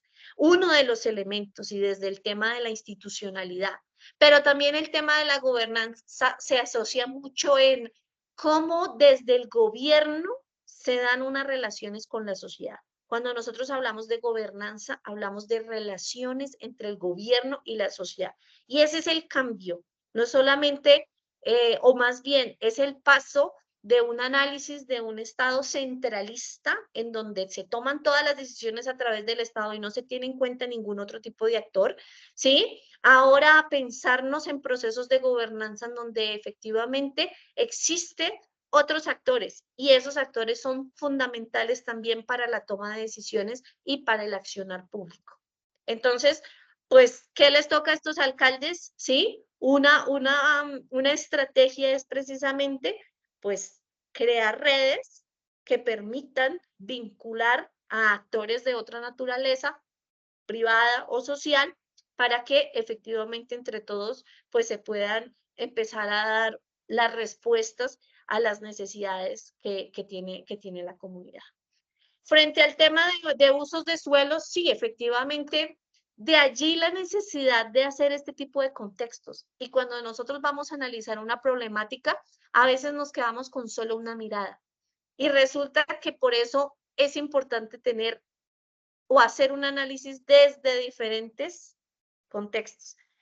¿Cuál es la vocación del municipio en tema económico? Esa vocación del municipio desde lo económico, ¿cómo influye? Y tú lo has dicho también, al tema cultural, ¿cierto? Al tema social, que a veces es donde nosotros de pronto nos quedamos, ay, pero ¿por qué hay estas problemáticas sociales? Bueno, pero esto de pronto es porque la cultura es así, porque la gente es así, pero ¿por qué es así? ¿Por qué culturalmente las personas se comportan de esa manera? ¿Cierto? Eso está asociado a otros elementos. Y en mi caso, pues es un proyecto y una apuesta, y les voy a confesar, no ha sido fácil, muy interdisciplinar, en donde ustedes ven que hay elementos, en mi caso, pues estoy haciendo un doctorado en ciencia política, y por eso un alto componente pues tiene que ser desde el tema político, desde el tema de la gobernanza, desde el tema de la institucionalidad. Pero como estoy aterrizando mi problema a un conflicto, ¿sí? Que es el conflicto del agua, uno diría, pues es solo lo ambiental. No, es que no es solo lo ambiental. Es que hay elementos sociales también, hay elementos económicos también, ¿sí? Entonces, mire que convergen una serie de elementos que hacen que, pues primero la realidad además sea más compleja, que el problema sea más interdisciplinar, que de pronto la respuesta sea más difícil, pero que también lo hace más interesante de estudiar, ¿sí? Porque no solamente estoy pensando desde una mirada, sino que tengo que analizarlo desde diferentes factores para que de esa manera primero pueda entender el problema mejor, pueda entender por qué las personas no respetan la ronda del río, ¿cierto? Como lo decía Julio. ¿Por qué entonces están diciendo, oiga, no construya cerca al río? Pero yo no hago caso, ¿sí? Porque es que culturalmente, pues, eso no va a pasar nada, de pronto por desconocimiento, y si soy amiga de allí de los de la alcaldía, pues, eso igual no van a venir a decirme nada. Sí hay un problema, por ejemplo, en el caso de las rondas del río, a veces en temas de planeación, en donde no se hacen desde las secretarías de planeación municipales, digamos que los planes de ordenamiento territorial, ¿sí? Y demás, no establecen a veces normativamente, no se hace el seguimiento, pero también a veces los usuarios pues sencillamente no respetamos. ¿Y qué pasa? Que en época de sequía no pasa nada, pero a veces viene la ola invernal y el río se creció y me inundó la casa y me la tumbó. Y entonces, ¿de quién es la culpa? Pues de todos, ¿cierto? No vamos aquí a decir, no, del señor o del alcalde, no, ¿cierto? Entonces, a veces sí, digamos que por eso es importante que podamos vincular elementos de muchísimas naturalezas, ¿sí? para que podamos entenderlo más amplio, para que podamos entenderlo de una forma más amplia, y de esa manera entonces esos análisis que nosotros hacemos no se queden solamente en lo sociológico, en lo económico, ¿cierto? En lo ambiental, en lo político, sino que pues podamos entenderlo de una manera, digamos que más compleja, y así tener más elementos para finalmente dar una respuesta. ¿Listo? No sé si más o menos, digamos que por las cosas que le entendía a Julio, y si no, pues igual ya volvemos a retomar estos elementos. ¿Listo? Voy a continuar y ya terminamos rápido y nos quedamos en la discusión que además me encanta, porque eso me hace sentir que efectivamente me están escuchando y que les está interesando. Entonces, eso me hace muy feliz, la verdad. Poder compartir la felicidad de estos temas, o estos temas que me hacen a mí feliz y por eso los estudio, pero también que a otras personas también les agrada. Y bueno, y llegamos entonces aquí precisamente en donde se recoge como todos estos elementos, y es ya el planteamiento de estas categorías analíticas, ¿sí? Que es como las que yo he podido extraer. Uno, la coordinación o descoordinación. Entonces, estas categorías están planteadas de forma dicotómica, es decir, desde lo positivo y desde lo negativo, podemos verlas así. La coordinación o la descoordinación de los niveles de gobierno, ¿sí? Cómo nosotros, cómo el gobierno local se conecta con el departamental y con el nacional, cómo se dan esas relaciones intergubernamentales e interinstitucionales, cuáles son esas reglamentaciones del agua y el uso y el aprovechamiento, que también lo mencionaba Julio. Entonces, el ministerio me dice una cosa, pero a veces la reglamentación del municipio me dice otra, ¿cierto? Entonces, ¿cómo se da? Y cuáles son, digamos, que las directrices, si están coordinados o por el contrario están descoordinados. ¿Cuáles son la segunda categoría? Es el fortalecimiento o debilidad de las capacidades institucionales, que ya lo habíamos mencionado hace un momento. La relación entre gobernanza, políticas públicas y capacidades institucionales, y la concertación o conflicto, ¿sí? Y a través de la participación de los actores por el agua. Entonces, ¿cómo tenemos un conflicto? ¿Sí? ¿Cómo hemos llegado a ese conflicto? Pero ¿cuáles son las características de ese conflicto y cuál es la capacidad de intervención y opresión de los intereses privados? Pero también, pues, se ha planteado cómo podemos llegar a la concertación a través de ejercicios participativos, interacción de actores, y una forma para poder también entenderlo es la teoría de la acción colectiva de los bienes comunes de Elinor Ostrom, que digamos es también como una de las guías del trabajo. Y finalmente entonces llegamos aquí a la relación entre pregunta, objetivo e hipótesis. Como pregunta se ha planteado, ¿cuál es asociado a estas categorías? ¿Cuál es la relación entre la descoordinación de ámbitos de gobierno, debilidad de las capacidades institucionales de los gobiernos locales y la interacción de multiplicidad de actores con el conflicto por el agua en los municipios de Duitama y Paipa? Eso nos lleva a plantearnos el objetivo, que es explicar esa relación, ¿cierto? De descoordinación, bueno, y demás, de las debilidades de las capacidades institucionales y los niveles de participación. Y a plantearnos unas hipótesis. Yo tengo inicialmente dos hipótesis. Uno, que esa inestabilidad del gobierno municipal son las que han generado el fracaso en las políticas públicas. Entonces, a veces, los desastres o los fracasos que se tienen es porque las capacidades institucionales son débiles, porque no hay una buena coordinación entre los diferentes niveles, ¿sí? Y porque efectivamente hay desconfianza además por parte de los ciudadanos, que hace que no participen y que finalmente tampoco no participen del proceso y no colaboren con la implementación de la política. Eso se ve muchísimo, pues, y de una forma muy marcada en los temas de gobernanza entre un municipio y otro, que son los que digamos que yo estoy analizando. Y otra de las hipótesis es que la gobernanza colaborativa, precisamente, se constituye en la herramienta fundamental para enfrentar estas problemáticas de alta complejidad, como es el conflicto por el agua en contextos locales, a partir de la transformación de las capacidades institucionales. ¿Qué tenemos que hacer? Fortalecer las capacidades institucionales, mejorar la coordinación entre niveles. Y eso es posible a través de procesos de gobernanza colaborativa para poder dar respuesta. Y si no, pues serán unas soluciones o unos cuidados paliativos, como lo llaman en los hospitales, pero en realidad no tendremos una respuesta realmente efectiva. Eso nos lleva entonces finalmente a qué tipo de riesgo podemos identificar. Hablando de riesgos, ¿cierto? En esta materia.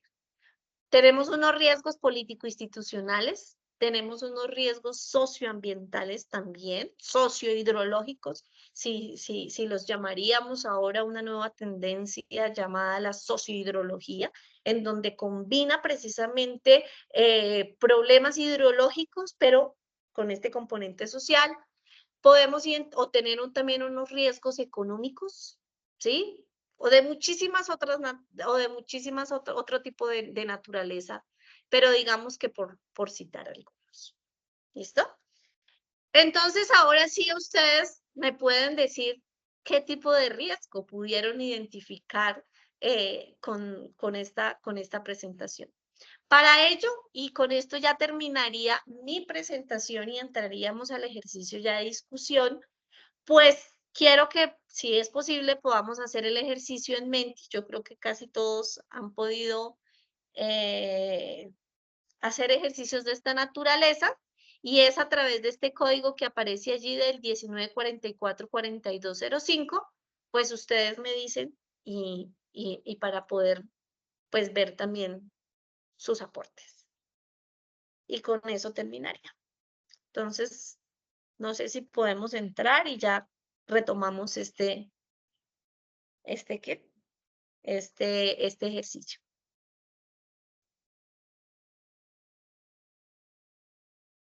Por favor, que todos puedan participar en el ejercicio. Recuerden, entran a www.menti.com con el código profe, ¿lo repites? Entonces, es Yo 19. creo que si comparten el link es mucho más fácil. Ok. O si quieres, dime, 19. 44. Ajá. 4205. Profe, perdón, ¿es posible que nos comparta el enlace de eso? De pronto es como más práctico, no lo sé. Es posible, no sé. Un segundo.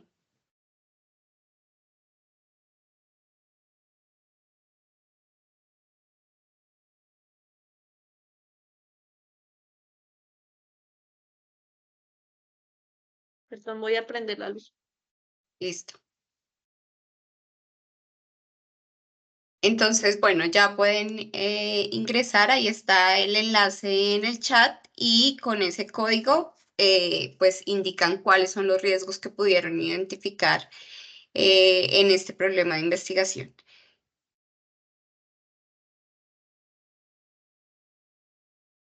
Y bueno, mientras ustedes hacen el ejercicio, pues quiero dar un agradecimiento muy especial a la profesora Nancy. En realidad creo que hemos aprendido muchísimo el día de hoy, todas y todos. Y de verdad que es muy importante, digamos, identificar la relevancia del tema en el contexto colombiano, en el contexto de discusión actual en el caso de Bogotá, digamos, yo que estoy más cercana o escucho más las noticias de Bogotá, pues claro, está ahí muy de actualidad el tema de riesgo de escasez de agua, bueno, con todo este tema de sequías, y es un tema precisamente de relevancia social, política, económica, para Bogotá, para todo el país, y lo vemos también muy claro en este contexto de Boyacá con todo el panorama pues muy organizado que nos dio la profesora Nancy.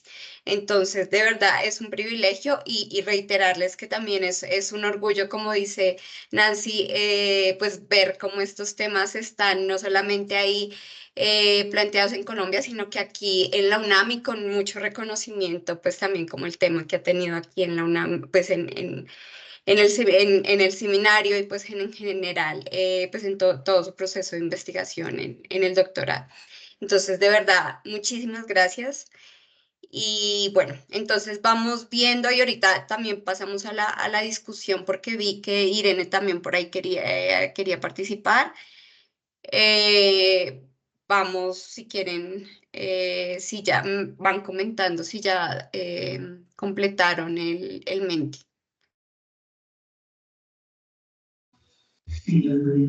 No, ¿podría repetir por favor el código? Ahí está en el chat, Julio. 1944-4205. ¿Pudieron ingresar? Por favor, confirmen. Como decía Nancy, es muy importante que no nos dejen hablando solas. Profe, a mí no me deja entrar, soy Silvia Bayona, pero ingreso el código y ya no me deja avanzar, no sé cómo hacerlo.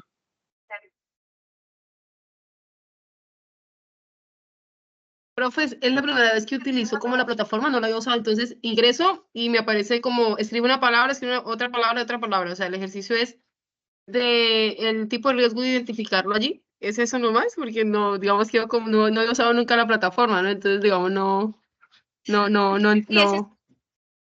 Es escribir la palabra, exacto. Ah, listo, profe, y dije, pero ¿qué será? Porque lo dejan a uno sin no sabía, no lo había utilizado realmente, entonces, pero bueno, ya estoy en contexto, gracias. Ok.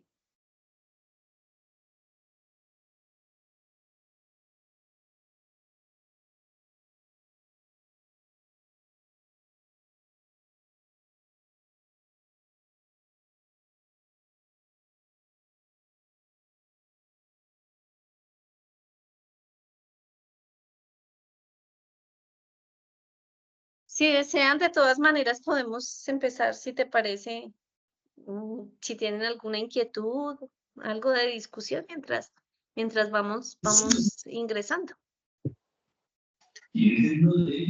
Profe, pues yo creo que solo dice que son 25 caracteres, entonces lo que yo quería como decir no lo escribí, pero puedo decirlo, puedo hablar de lo que escribí y qué riesgo identifico.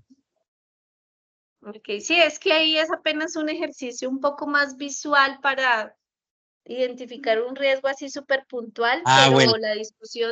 la discusión por supuesto que la damos acá. Profe, no, pues mire, lo primero que veo, dada la pregunta de las relaciones y cuál es la relación gubernamental de todos estos actores, o sea, el primer riesgo que uno encuentra, por lo menos porque somos colombianos, es un sistema viciado, corrupto, que por ejemplo, ¿en qué sentido?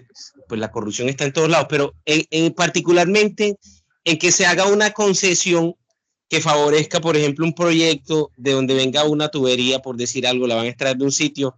Entonces viene un político y dice que no la obtiene por acá donde beneficia más a una comunidad, sino que la tira por un predio porque son de los fulanos apellido de tal, y entonces esta gente venga algo por eso. O sea, entonces pienso que el riesgo está en no tener a las personas adecuadas allá en esa cuestión de la gobernanza. Lo identifico en una forma, y esa sería en la estructura política, porque bueno, es que hay que mirar la pregunta. Si usted nos podría reponer la pregunta en la diapositiva, su pregunta de investigación en lo que usted nos comenta de la relación del riesgo, pero a ver, yo la recuerdo, es como cuál es la relación de estas personas, la descoordinación de ámbitos de gobierno, sí, claro, cuál es la relación entre la descoordinación de ámbitos de gobierno, debilidad de las capacidades institucionales de los gobiernos locales y la interacción de multiplicidad de actores con el conflicto por el agua en los municipios de Duitama y Paipa. Bueno, sí, como ya la pregunta es Duitama y Paipa, profe, por ejemplo, En Paipa, primero, pues hay una cosa que yo creo que se llama, pero no se debe llamar así. Quizás en alguna teoría tendrá un nombre más fino, pero hay algo que yo le digo es como la concentración política. Por ejemplo, Duitama, como yo no diría centro, sino como epicentro de muchas cosas turísticas y de eventos y de muchas cuestiones en Boyacá. Uno ve, por ejemplo, que Duitama, esos dos últimos alcaldes son del Partido Verde. Perdóneme, profe, si hago menciones de cosas aquí políticas, pero es el análisis, no lo puedo evitar. Entonces uno ve que Duitama tiene el Partido Verde y está montado allí y uno dice, no, pero aquí esta gente está haciendo, esperemos que lo hagan bien, pero donde uno ve, por ejemplo, allá en Duitama, uno ya vio ahí marcado la L liberal, el cambio radical, lo que usted nos mencionaba allá y que están en la gráfica. Bueno, también uno dice, bueno, ¿cuál es la diferencia acá de la viabilidad política de los unos y de los otros? Entonces es mirar el riesgo de dónde, cuál de sus dos formas políticas está más viciada. Yo quisiera encontrar, profe, un riesgo que sea directamente como a la comunidad, pero no sé, el margen de la pregunta es como en los gobiernos locales, pues los riesgos estarían propiamente en las cercanías de las cuencas, de las reservas hídricas, y que estas personas no les estén tampoco echando el mal cuento. Es que como su orientación es bastante política, pues uno diría, aunque debería, no hay nada más pluralista que la política, diría Hannah Arendt por allá cuando decía ¿qué es la política? Que empieza como diciendo algo parecido, pero allí la pluralidad que yo podría decir o analizar es que, bueno, no deja más margen, es imaginarse que están haciendo todas estas situaciones políticas que no afecten finalmente a la comunidad. ¿Cómo no van a dejar con agua? Por ejemplo, imagínense una alcaldía de esta que venga y dé una concesión de que uno vea, vamos a construir ahí como ahora lo que está viendo, porque uno lo ve en Bogotá, como es el caso más visible, porque también uno se pone a analizar, ¿no? Pues Bogotá se está secando chingaza y de un ataque, Caracol, RCN, vea, le estamos haciendo, pero uno se imagina un pueblo de esto, y eso que Duitama es un centro grande, es una cosa grande, y Paipa también, pero imagínense, por ejemplo, un pueblo, vámonos por acá, a Pibijay, Magdalena, porque es el primer nombre que yo me acuerdo, esos pueblos por allá que uno dice olvidados, donde dice que hasta los chivos se suicidan, decía García Márquez. Entonces, también es otra cosa por allá, vienen estos manes, hacen una concesión, dan un humedal y construyen una cantidad de cemento, uy, la gente después dice, uy, se está muriendo, así como matan una cantidad de gente, las matan con agua también en La Guajira, los matan de hambre. Entonces, el margen, por ejemplo, yo no me podría salir en la identificación de los riesgos, porque el margen de, por ejemplo, de su estudio es bastante político. Entonces yo no podría, por ejemplo, pensar en cuáles serían los riesgos allí en la simbología, si uno lo miraría como esas cuestiones de Bourdieu también que menciona esos riesgos. Entonces también es el margen del caso de estudio. Y bueno, profe, eso era como la reflexión de los riesgos que yo encuentro allí. Gracias. Gracias. No sé, otra persona y ahorita las escuchamos y ahorita hacemos como la retroalimentación, si te parece. Sí, de acuerdo.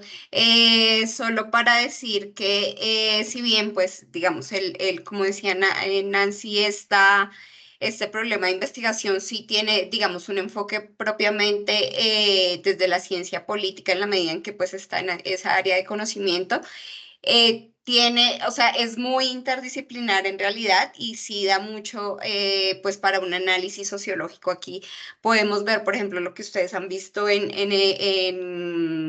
contexto local, o sea, como distintos niveles de gobierno interactuando. Eso es muy sociológico para analizar pues cualquier problema de investigación y podemos ver como esos elementos que ustedes precisamente tienen en la guía, los actores Lego, los actores expertos, una sociedad con unos efectos colaterales del desarrollo económico, industrial y tecnológico. O sea, digamos, todo esto está muy presente en unas comunidades particulares, perdón, que tienen mayores vulnerabilidades, que sufren y están más impactadas por esto. Entonces, sí, o sea, tratemos de hallarle como esa lectura que es interdisciplinar y que, como dice Nancy, o sea, son problemas complejos que tenemos que tratar ya no solamente de ver desde una disciplina, casarnos con una disciplina, sino más en clave interdisciplinar. Entonces, bueno, digamos que dejé esas preguntas ahí también para que vayamos reflexionando desde, pues desde lo que tenemos para esta fase, pero pues ustedes obviamente pueden hacer las preguntas que consideren o pues plantear como pues sus propuestas o sus lecturas en sus municipios. Bueno, creo que estaba Juliana, había visto. Juliana, no sé si. Sí, Juliana y Irene. ¿Me escuchan? Sí. Bueno, otro riesgo que yo había visto, bueno, que yo capté fue también la desconfianza política.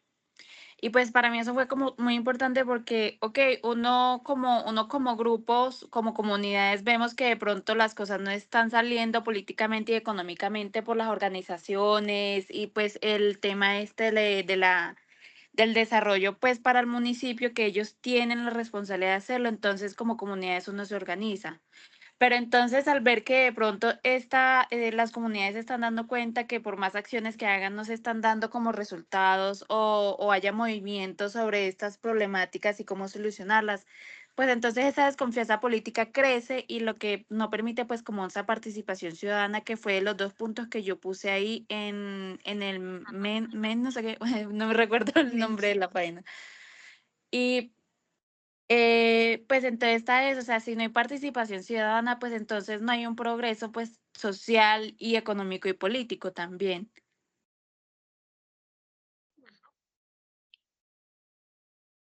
Gracias.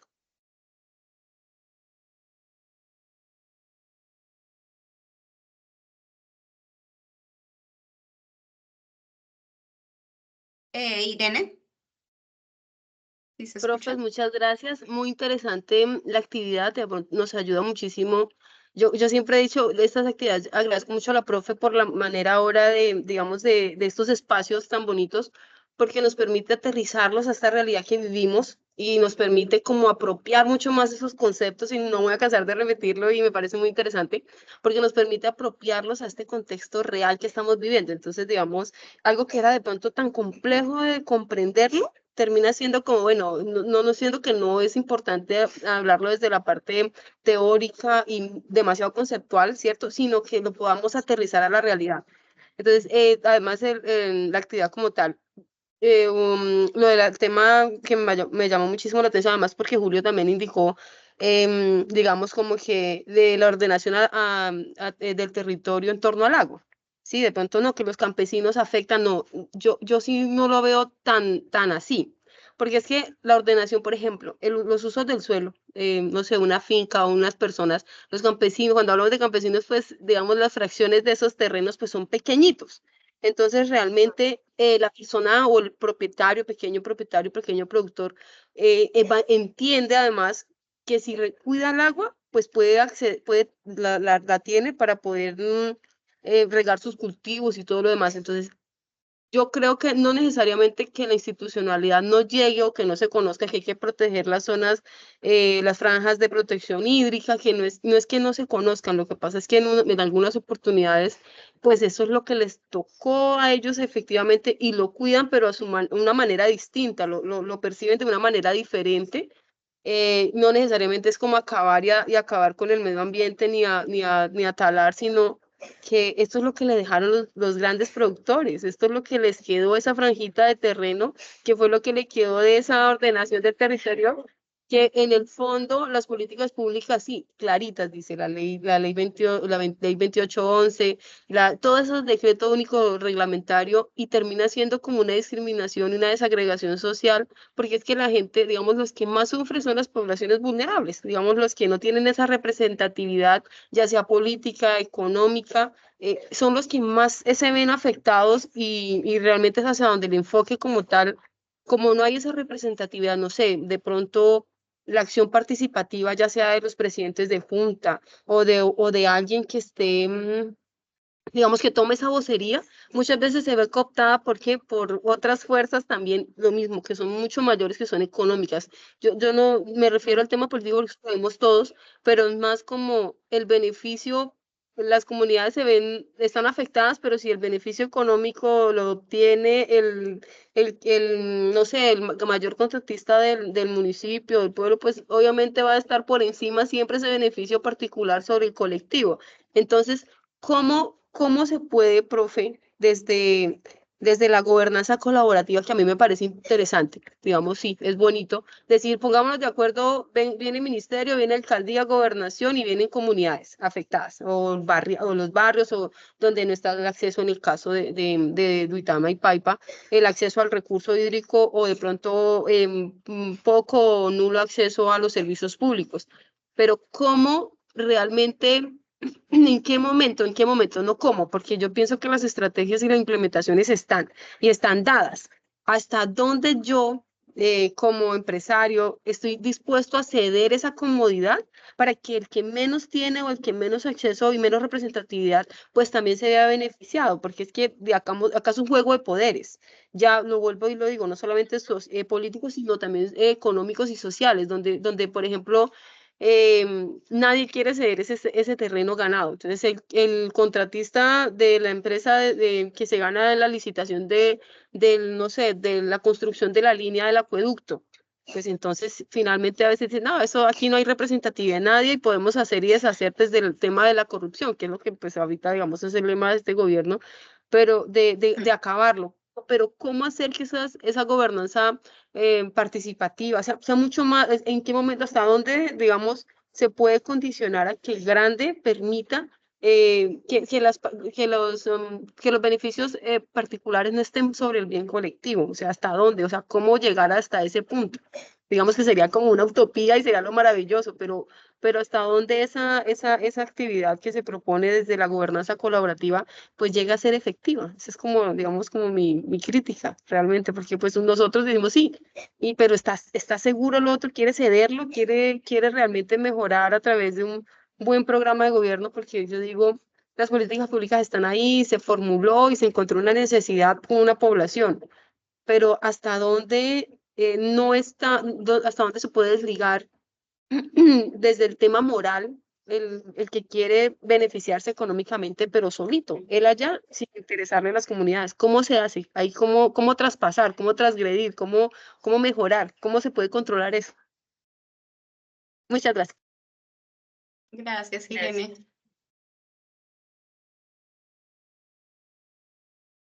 Bueno, voy a hacer, perdona, aquí un comentario, y es porque precisamente lo que plantea Irene es de las últimas cosas que estoy precisamente trabajando y tratando de entender incluso teóricamente.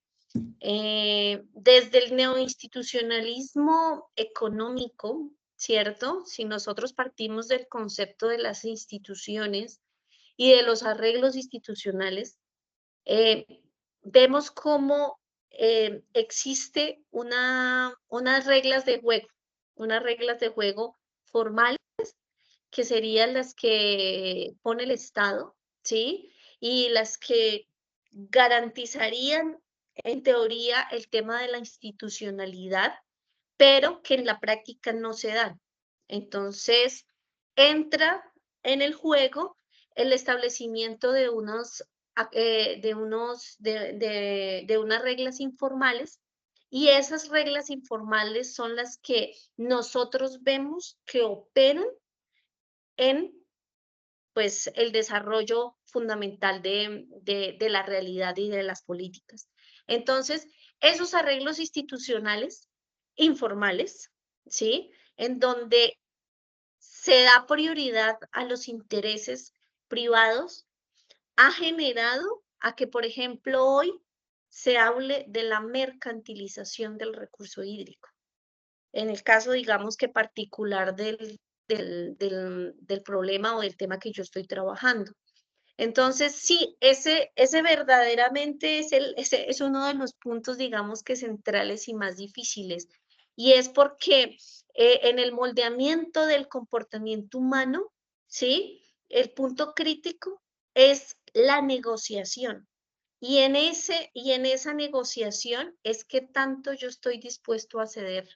Y eso es lo más difícil, porque todos los actores que entramos en los procesos interactivos o en la interacción, efectivamente no tenemos el mismo poder.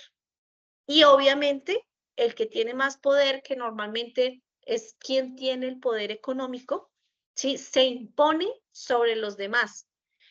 En teoría, es el Estado el que tiene que venir a regular y a tratar de hacer que por medio de las reglas formales se generen unos incentivos positivos o negativos, ¿cierto? Que ayude a mediar en el proceso de negociación y que efectivamente los actores que son menos, o más bien que están desfavorecidos o que son menos favorecidos, ¿cierto? No asuman, digamos, totalmente las consecuencias de. Pero ese es el proceso de negociación y es el Estado el que tiene que entrar a mediar este tipo de elementos. Lo que pasa es que tenemos otro problema en el Estado y son las capacidades institucionales. Y en especial es el factor político de las capacidades institucionales, que era lo que mencionaba, que es la voluntad política.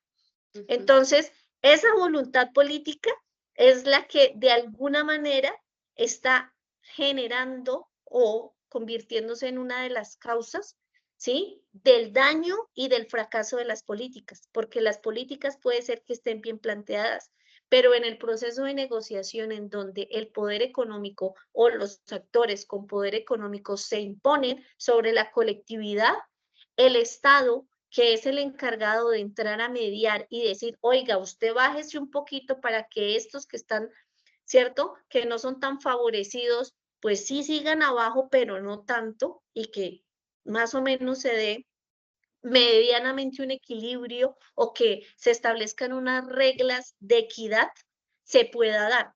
Pero si el Estado a través de la voluntad política no hace eso, sino que por el contrario sigue apoyando los intereses económicos, pues de allí es donde efectivamente las políticas fracasan. Y por eso, pues nos vemos, digamos, en este tipo de realidades cada vez más complejas y las soluciones por eso son más difíciles.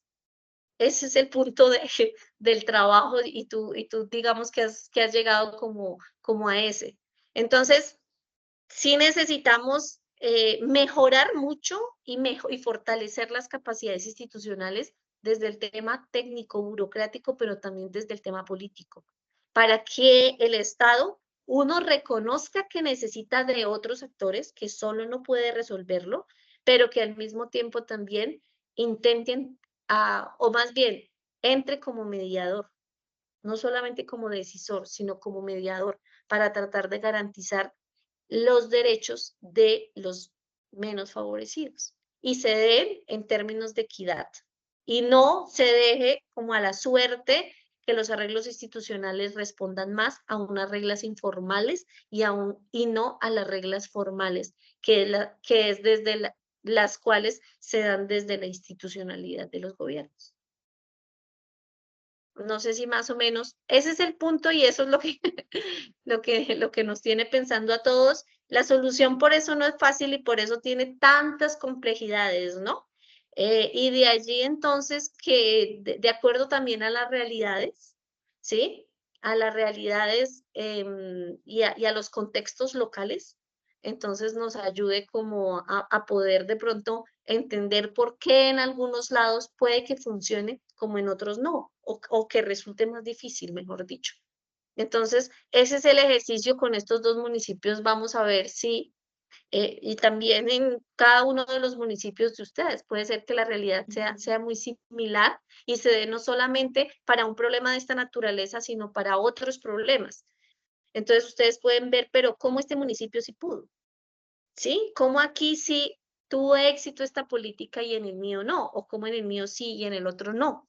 Pues eso también depende de muchas cosas y de la negociación que también pueda llegar a tener el gobierno o los intereses que pueda llegar a tener el gobierno. A veces los gobiernos también, por temas de voluntad política, porque tienen el apoyo de otras cosas, porque se proyectan a otro tipo de esferas, entonces pueden hacer ciertas cosas y ya tienen pues la legitimidad que se la otorga a la sociedad. Entonces, digamos que ahí está que podamos nosotros poder o intentar más bien entender los problemas desde diferentes dimensiones, porque no son fáciles, ¿sí? No son fáciles y de allí entonces la necesidad de verlo desde muchas ópticas.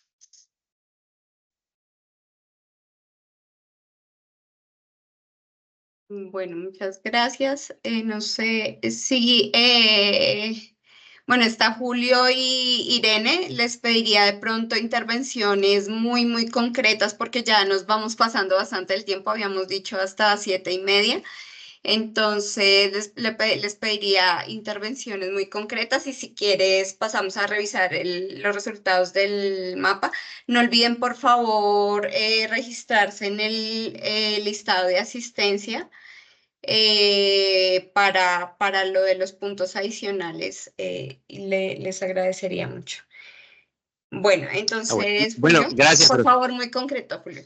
Sí, muy concreto, muy concreto. Es una especie de réplica y también es una idea afinada respecto a la intervención de la compañera Irene.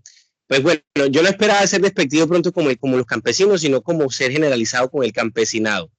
Y que ellos deforestaran las rondas hídricas o las cercanías a humedales, no es que fueran como esa situación de que ellos fueran propiamente quienes violentaran, pues son actores legos, precisamente, si no sé si esto ayuda a responder la respuesta que se busca o que plantea la profe, porque yo decía, no, es que es el Estado o no llega o lo que ha hecho como institución, y allí si hablamos en términos de actores como el experto, lo que ha hecho es crear unas políticas que han creado una cultura que es lo que tiene el problema.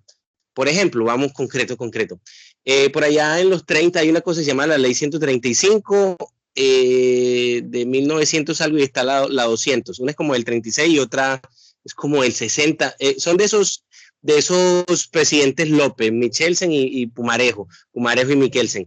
O sea, primero la 135 es una ley que decía, bueno, la tierra es como finalmente para quien la trabaje, la posea, pero también había una cuestión de que el gran terrateniente del hacendado era el que leía y el parcelero no. Entonces como que eso precisamente lo arreglan en la ley 200 y dicen, no, pero si la está arreglando, se la está arreglando a usted como parcelero para que luego se la entregue, porque bueno, esto también es una historia ahí del arrendamiento de la tierra y la cuestión agraria. No, le pertenece. Entonces ahí fue como también el mismo Estado ha hecho cosas que haya esa cultura señorial y que culturalmente, lo que le haya quedado al campesino es precisamente eso que incluso hay gente que si le quitan en su finquita las 30 metros de la ronda del río, le están quitando media finca. Entonces, como afinando y a la pregunta y a lo que nos convoca de saber los riesgos sociales, yo entendería que el riesgo cultural ahí está en que ese actor experto, el Estado, pues no prevalezca los intereses y obvíe estas situaciones históricas y culturales, que finalmente es una cuestión de obvio y no lo vio, y todo el mundo se hizo el tut, bueno, ahí sonaba porque venía una palabra, no censuraron. Entonces, o sea, todo el mundo se hizo el que no vio, y entonces finalmente no prevalece esto. Entonces también, o sea, eso aporta a una respuesta concreta y a una búsqueda de esa verdad en lo que nos está planteando usted, profe, en su trabajo, y lo que nosotros podemos plantear imaginándonos y buscando un riesgo dentro de este problema. Y eso era en concreto la réplica, la aclaración y bueno, el contexto cultural. Gracias.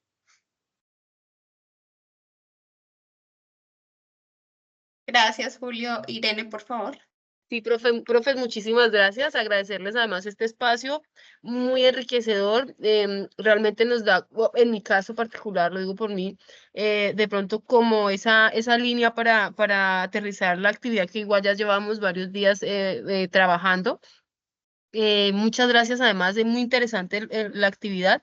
Yo sí quisiera, cuando la profe termine el proceso de investigación, poder acceder al documento, leerlo, porque sería importante replicarlo. Yo creo que estas estrategias sirven, una ciudadanía informada, una ciudadanía capacitada, una ciudadanía activa, permite que se hagan cambios.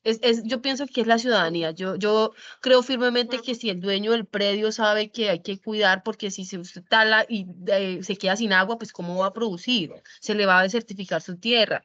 Si usted, digamos, usted está pidiendo que el acueducto se lo arregle, pero usted no paga su servicio público, si usted hace mal manejo de los residuos, si usted, pues es usted un ciudadano que pues también le mete, digamos, la traba a que el ejercicio se haga de manera adecuada. Hay muchos gobiernos o muchas alcaldías o muchos funcionarios además que le ponen ese alma, ese valor y ese cariño a hacer su trabajo y a desarrollarlo, pero a veces los ciudadanos tomamos una posición equivocada, a veces muy negacionista de la realidad que estamos viviendo. Entonces, pero yo sí creo que una acción participativa de los ciudadanos organizados, pidiendo y reclamando derechos, pero desde las vías, digamos, que corresponden, ¿no? No sobre hechos de violencia ni nada de esas cosas, sino una ciudadanía organizada y consciente. De hecho, consciente, que sea consciente de lo que está realizando, pues se pueden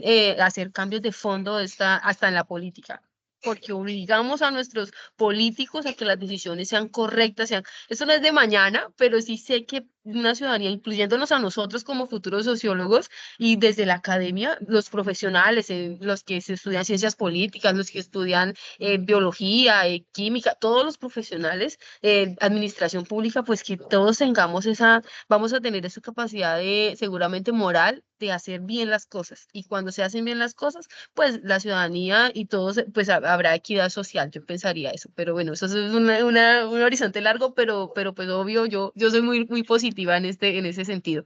Muchas gracias, profes, y pues nada, muy contenta por este espacio tan bonito.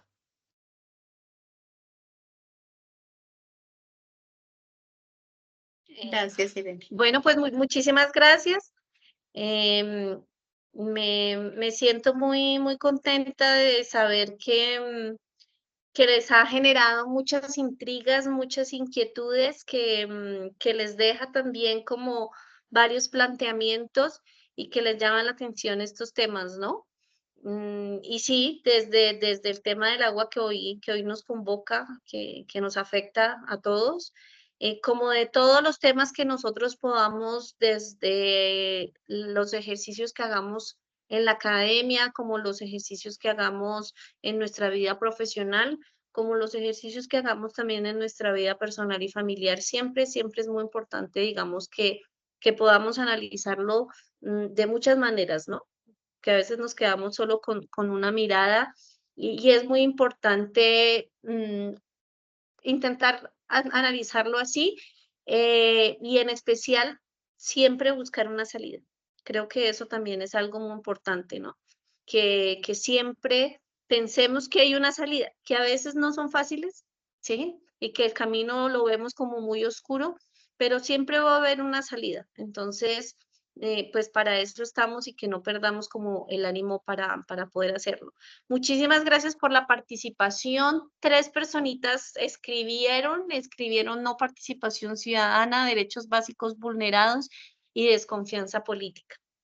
Muchas gracias a la profesora Jacqueline por el espacio, por permitirme compartir con ustedes este ejercicio que estamos quemando pestañas, pero que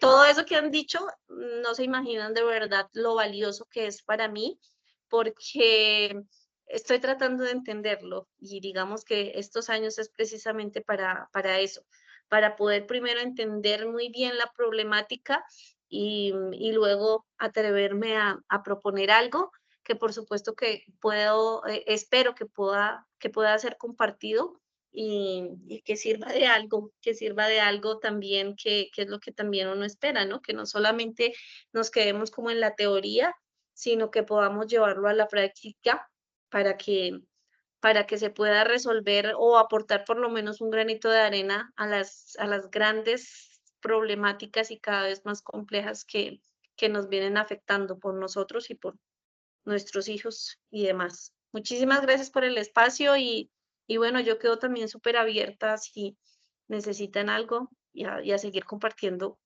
con ustedes estos espacios. Bueno, muchísimas gracias. De verdad, la profesora Nancy en realidad es un espacio muy enriquecedor para nosotros. Creo que pudimos en realidad ver muy claramente y con la presentación tan organizada que tenía Nancy, pues por un lado, esto que teníamos del objetivo de ver cómo la estructura de un problema de investigación, cómo lo vamos construyendo, por ejemplo, desde ver estos distintos contextos.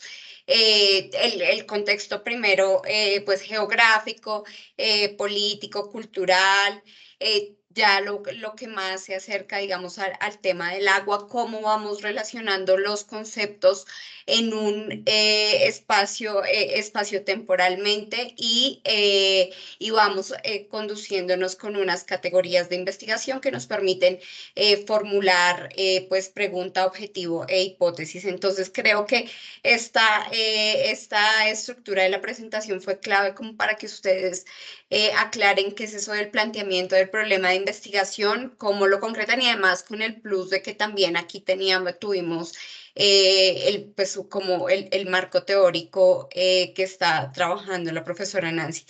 Y por otro lado, sí nos permite, y precisamente pues toda la discusión deja ver que nos da para analizarlo desde la perspectiva sociológica, desde la teoría del riesgo social en particular, desde esos riesgos de inundación, esos riesgos asociados pues digamos, a un momento en el que ya en estos municipios, a partir de estas distintas causas particulares en cada contexto, pues no haya ese recurso para las actividades económicas, bueno, por un lado para esas actividades económicas, minería, turismo,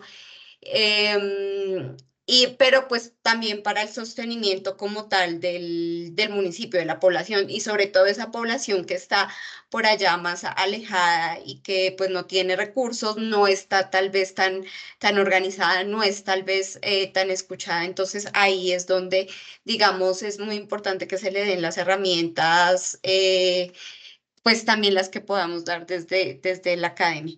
Entonces, bueno, como que muchas cosas ahí que también yo quedo muy contenta de esta sesión. Y bueno, muchas gracias otra vez a Nancy y bueno, quedo pendiente si ustedes quieren contactar a la profesora Nancy, de pronto si ella les comparte su correo. Bueno, pues también previa consulta también puede ser por interno. Muchísimas gracias y buena noche. Gracias, Nancy, un abrazo. Buenas noches. Bueno, buenas noches a todos. Buenas noches. Profe, ¿por dónde nos comparte el correo?